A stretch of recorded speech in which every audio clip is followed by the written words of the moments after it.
Em 1893, o renomado pintor norueguês Edvard Munch criou uma das pinturas mais icônicas da história, O Grito.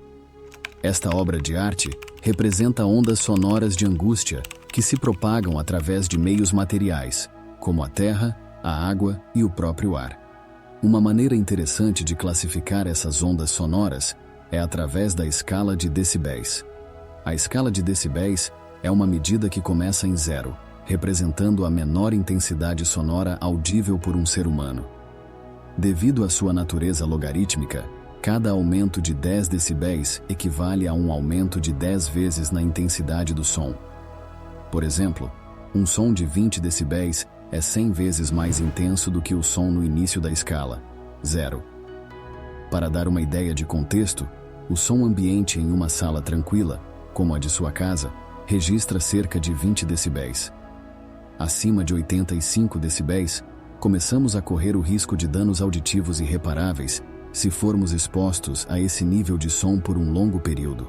Para fazer uma comparação, o tráfego em uma rodovia movimentada pode facilmente atingir 85 decibéis e o motor de um jato a 100 metros de distância pode chegar a 110 decibéis. Acima de 120 decibéis, há o risco de perda auditiva instantânea. No entanto, todos esses níveis de som são insignificantes quando comparados ao som mais alto já registrado na história.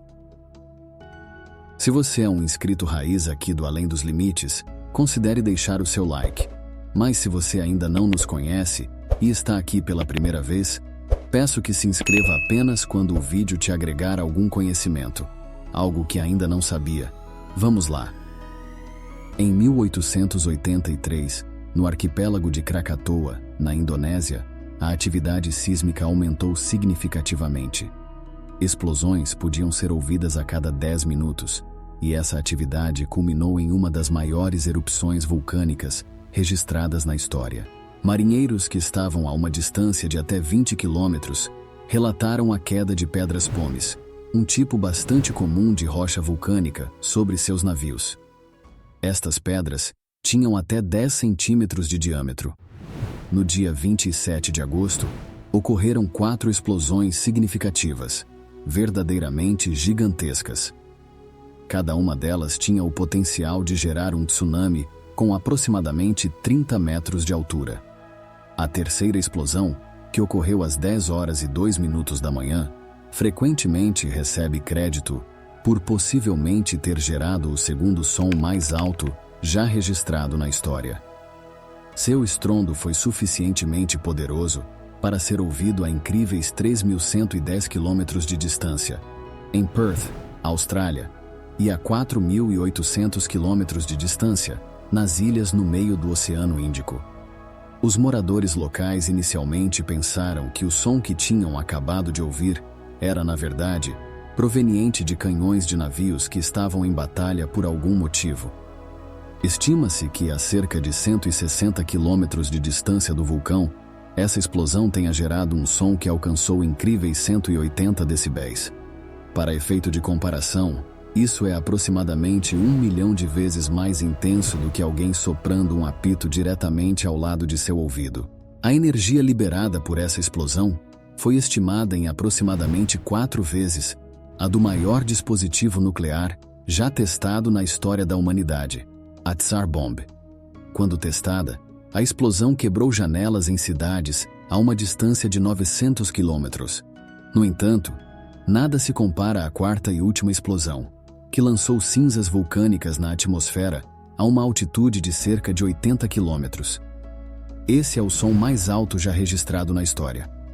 A onda de choque resultante dessa colossal erupção viajou a uma incrível velocidade de 1.086 km por hora, com uma intensidade de aproximadamente 310 decibéis.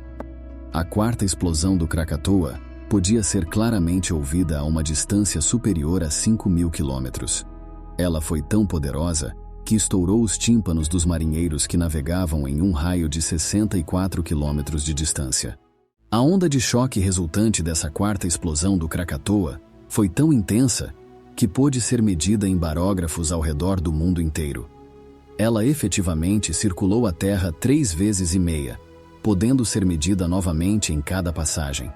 Entretanto, no dia seguinte, em 28 de agosto de 1883, o vulcão Krakatoa ficou em silêncio.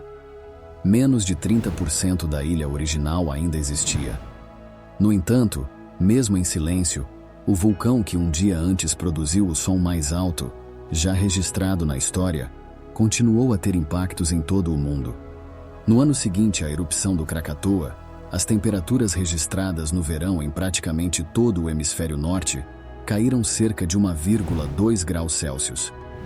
O clima tornou-se caótico e só voltou ao normal 5 anos depois, em 1888.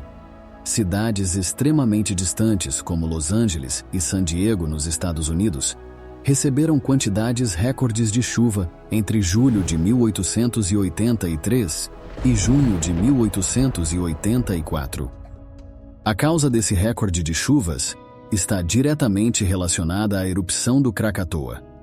Outra consequência dessa erupção foi o aumento da concentração de ácido sulfúrico na alta atmosfera em todo o mundo, o que resultou em um aumento na quantidade de luz solar refletida de volta ao espaço. Como resultado, houve uma diminuição na quantidade de luz solar que atingiu a superfície da Terra, levando a um resfriamento global devido à grande quantidade de cinzas vulcânicas lançadas na atmosfera. Essas cinzas tinham o tamanho ideal para bloquear a luz vermelha na atmosfera. Uma consequência disso foi que, por meses após a erupção, a Lua tinha uma aparência muitas vezes esverdeada, e também houve o surgimento de pores do Sol únicos e extraordinariamente vermelhos nos céus de todo o mundo. Aqui é onde retornamos ao quadro O Grito, de Edvard Munch. Em 2004, uma equipe de astrônomos sugeriu que o céu extraordinariamente vermelho, retratado na obra de arte, na verdade, poderia ser uma representação das cinzas vulcânicas lançadas na atmosfera devido à erupção do Krakatoa. Os dados, datas e locais se encaixavam. No entanto, essa teoria é disputada por historiadores da arte, que argumentam que Munch era um impressionista e não necessariamente precisava pintar cenários da vida real.